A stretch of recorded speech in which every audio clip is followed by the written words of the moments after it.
All right. Hello, everyone. Good afternoon. This week, Carson and I will be presenting on the Domino's pizza case. And with that, we'll go ahead into it.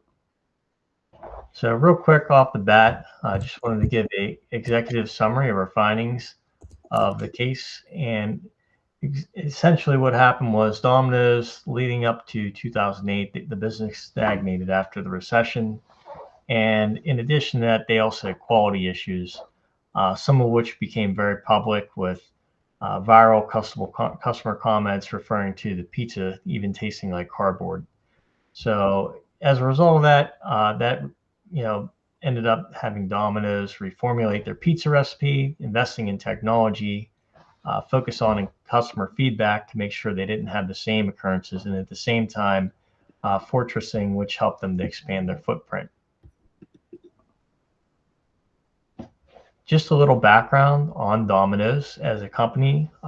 If you don't know, they are a pizza delivery company that is categorized in the quick service restaurant sector, and they specialize in pizza delivery and carry out. And while they do specialize in pizza, they have other product offerings, and that includes breads, tater tots, chicken, desserts, pasta, sandwiches, and also drinks. Their business is structured such that it's a franchise type business. So they have owner operators that then pay a portion of their business back to Domino's. Their organizational scale is they're a global entity. They have over 17,200 stores in over 90 countries, and they are headquartered in Ann Arbor, Michigan, and they average about 3 million pizzas per each day. Their value proposition is that they use technology and leverage that technology so they can provide high quality food that's fast, convenient, and also affordable.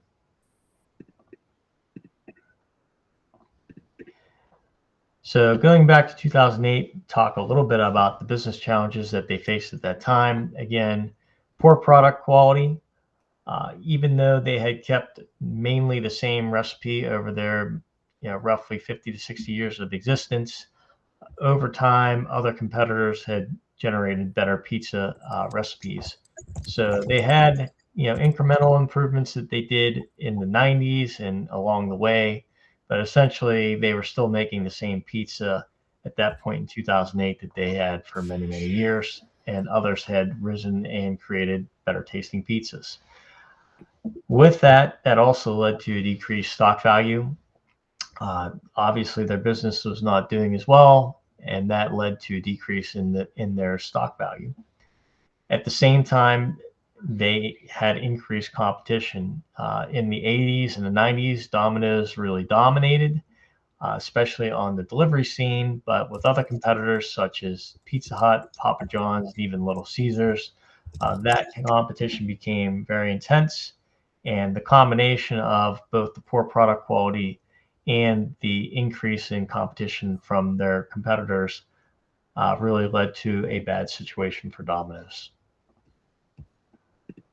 So going over their change management and how they decided to address these challenges is they took it head on. A lot of companies could have determined that they were going to ignore the fact that they had poor product quality or that their image in the marketplace was negative and their food was negative and not really listen to that. But Domino's took it head on and actually leaned into that in how they transformed their business. So essentially, they realized that they needed to make better pizza, and that was really the first thing that they started with. But at the same time, they also realized the need that technology was on the horizon. And so at a time when their business was down, that was one area that they could also gain competitive advantage by being smarter and more efficient than their competition in that arena.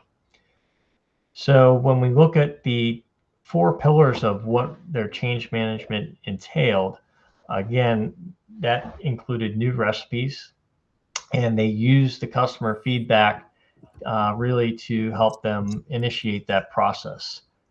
With that, they retrained all of their employees in how to make the pizzas. So not only did they have a new recipe, but they had people who were more informed making the products that would increase the quality of that product which is not always a guarantee just by having the recipe.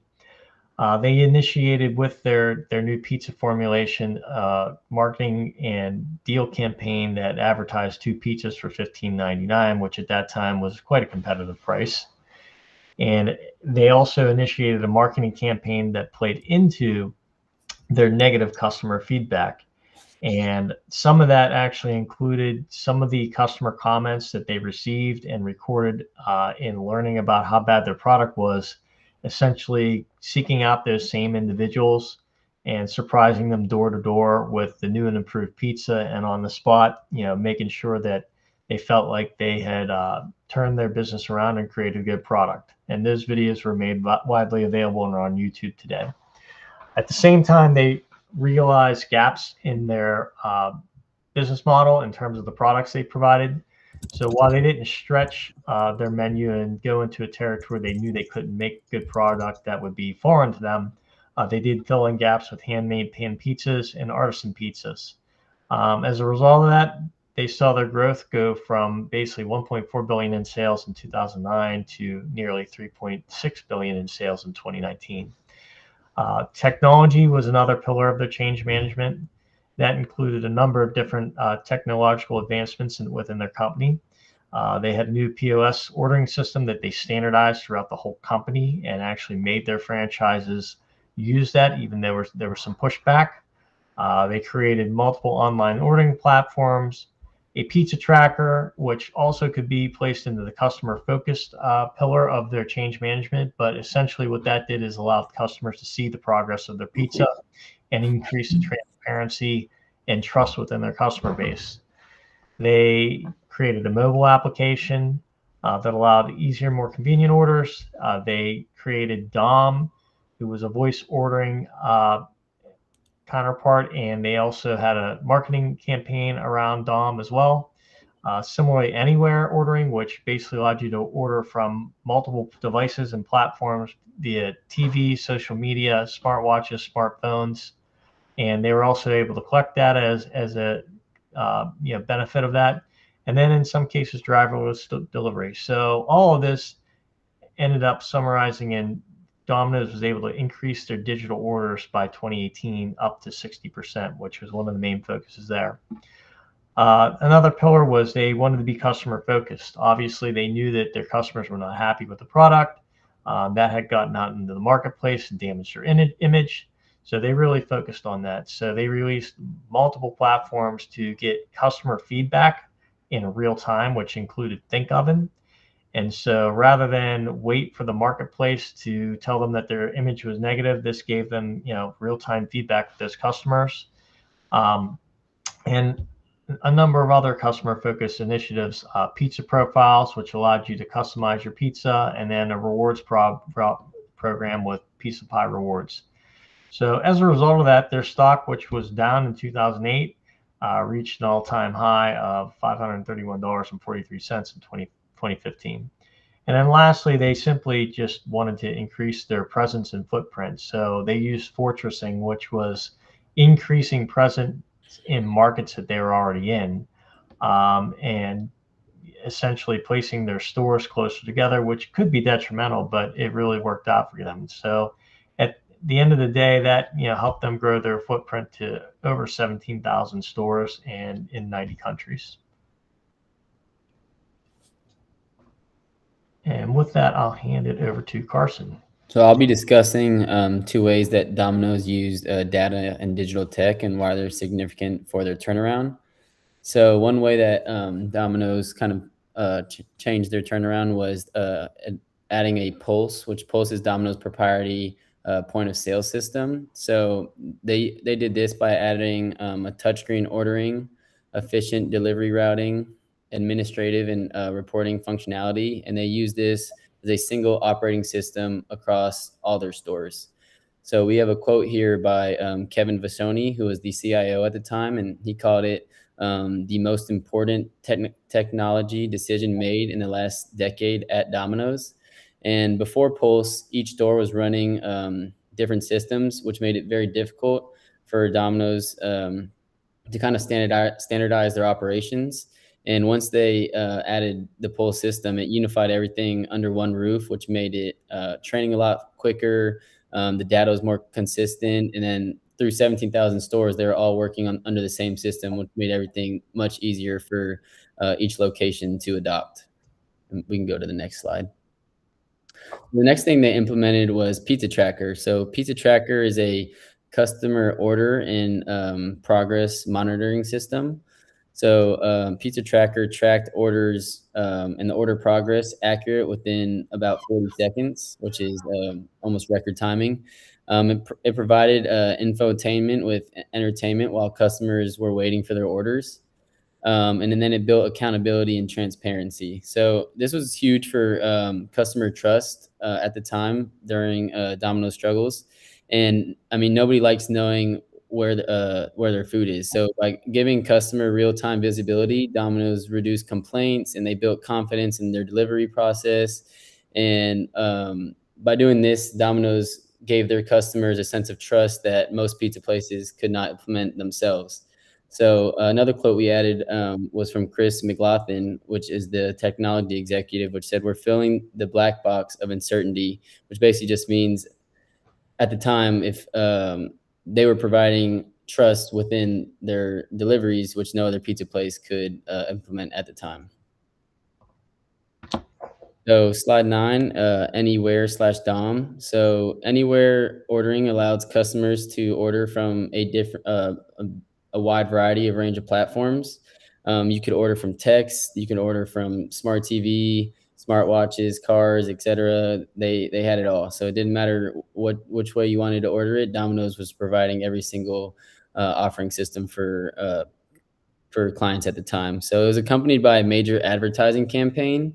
Dom voice ordering increased digital orders by over 50%, which was almost insane at the time. And the idea was very simple. It removed every possible barrier between a customer and their order. And the easier it was for people to order, the more often people were to do it, which was kind of their motto at the time. If they could make it as easy as possible for a 10-year-old to order, if they can make it as easy as possible for an 80-year-old to order, it didn't matter. So as long as they implemented this system and they increased their digital orders by 50%, it was very impressive at the time.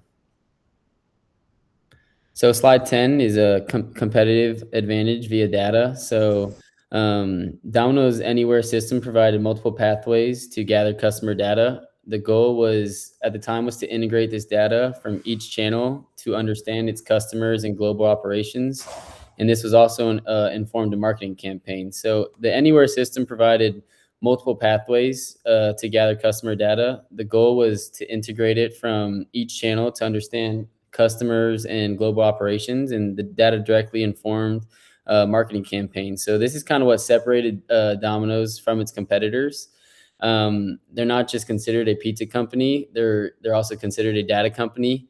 And every order that was placed gives them insight into customer behavior and that they used each time to get better, and no matter in whatever aspect it was. So data and digital tech. So convenience, customer experience, and speed. So Domino's invested in technology to increase digital orders, offering their customers a more convenience and personalized service. This resulted in a faster and more reliable delivery and better planning, growth, and customer loyalty.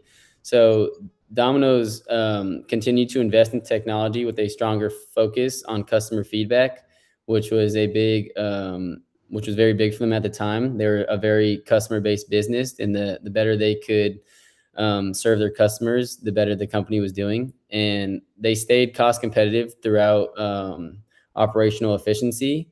They made products more convenient to obtain than their competition, which made them a much more attractive pizza competitor compared to somebody else.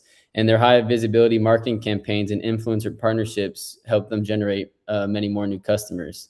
So Domino's turnaround is, in my opinion, honestly one of the best case studies in business history. They didn't just fix their pizza as a product. They completely reimagined what a fast food company could be at the time. And my personal takeaway is that no brand is too far gone too far gone if a leadership is willing to be honest, adapt, and invest in the right places at the right time. So for next steps, in terms of what Domino's needs to do to remain competitive, really their main charge is to continue to monitor and respond to competitive threats. Previously, they rode high in the 80s and 90s, got complacent, didn't really listen to their image out in the marketplace, and at the same time, competitors saw this as a weak point for them to infiltrate their business. So in the future, knowing that this has happened once, they need to continue to find the best way to make sure they keep a pulse on their image in the industry, and at the same time realize that they may need to reinvent themselves in terms of the recipes and just the taste of the time. At the same time, they've obviously invested in technology and data analytics, but with the advent of AI, their ability to analyze that data at a quicker clip will also become an asset to their business. And again, they can feed that into marketing campaigns, customer feedback, and ordering habits of their customers. So that is a dangerous tool that they'll need to keep in their quiver in the future.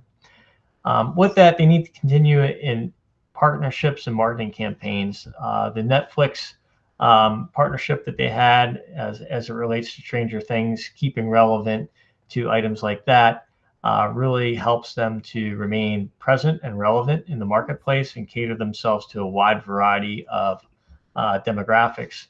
And at the same time, really with the advent of social media taking off and also influencers trying to not only find ways to partner with known, entities such as Netflix and such, partnering with individuals that are known, whether they're celebrities, influencers, or the like, also helps to bolster their position. And at the same time, they could use a boost in their customer loyalty programs. Currently, they have some, but they're not very robust. And it's definitely an area of improvement that would help them gain an edge on their competition. So with that, in conclusion, for Domino's to stay relevant, they need to continue what they're doing and what they learned from 2008 on. And that really ends up being paying attention to their image in the marketplace, continuing to stay on top of technology and leveraging that to provide a better customer experience, increase efficiency, lower their costs, and be more convenient than their competition, which is going to be the new challenge, I think, as we go along time here, is really staying on top of convenience. So with that, thank you very much for having us and have a great evening. Thanks. Thank you. My Wi-Fi is buffering.